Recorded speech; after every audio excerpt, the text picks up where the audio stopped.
भगवान बड़ा ही दयालु है। दिसंबर का महीना चल रहा था और ठंड तो बहुत कड़ाके की थी। रात का घना अंधेरा था जब किशन के पैर रिक्शा के पैडल पर तेजी से चल रहे थे। वो जल्द से जल्द अपने घर पहुंचना चाहता था। उसका पूरा ध्यान घर पर बेसुध सी पड़ी उसकी पत्नी कजरी पर ही था, जो पिछले कुछ महीनों से पागल सी हो गई थी जब से उसका बच्चा मरा हुआ जन्मा था और डॉक्टर ने ये कहा कि अब वो दोबारा कभी माँ नहीं बन सकती। सारी बात जानकर तो जैसे कजरी पर दुखों का पहाड़ सा टूट पड़ा था। वैसे तो हम जैसे गरीब के घर बच्चे का जन्म होना मजाक ही है।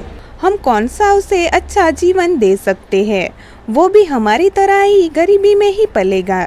ना कोई मिलकत है ना ही अच्छा घर, पर फिर भी संतान का मोह तो सबको होता है ना। तो इसमें कजरी बेचारी का क्या दोष।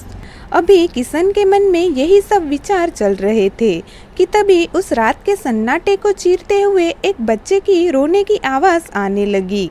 किशन ने तुरंत रिक्शा रोक दी और चारों तरफ देखने लगा, लेकिन उसे कोई भी नहीं दिखा। लगता है हम भी पागल हो रहे हैं जो ऐसे में बच्चे की रोने की आवाज़ सुनाई दी। इतनी रात में कोई बच्चे के साथ क्यों बाहर निकलेगा।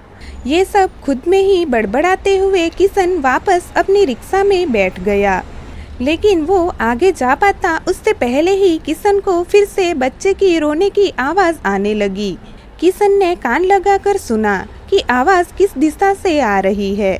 तभी उसकी नज़र थोड़ी ही दूर पर एक कचरे के ढेर पर पड़ी। किशन उस तरफ जल्दी से चल पड़ा। उसने वहां जाकर देखा तो कचरे के ढेर में एक नवजात बच्ची निर्वस्त्र पड़ी हुई थी। ठंड की वजह से वो कांप रही थी। किशन ने उस छोटी सी बच्ची को अपने गोद में उठा लिया और चारों तरफ देखकर आवाज़ लगाई, कोई है यहाँ? अरे किसकी बच्ची है? कौन निर्दयी है जो इस नवजात को यहाँ कचरे के ढेर में फेंक गया? लेकिन कोई जवाब ना मिला। किशन ने एक गहरी सांस ली और आसमान की तरफ देख कहा, हे प्रभु, तेरी भी कैसी लीला है। जिसके पास बच्चे नहीं हैं वो उसके लिए तरसते हैं और जिसके पास है वो उसे यहाँ कचरे में फेंक गया। तभी उसे अपनी पत्नी कजरी का ख्याल आया। वो भी तो बच्चे के लिए तड़प रही है। क्या पता ये भगवान की ही देन हो। ये सोच किशन ने अपने कंधे पर रखे गमछे में उस बच्ची को लपेट लिया और उसे अपने गले से बांधकर सुरक्षित बच्ची को लटका लिया। फिर किशन ने तेजी से रिक्शा अपने घर की तरफ बढ़ा दी। घर पहुंचकर किशन ने उस छोटी सी बच्ची को बेसुध सी बैठी कजरी के गोद में डाल दिया।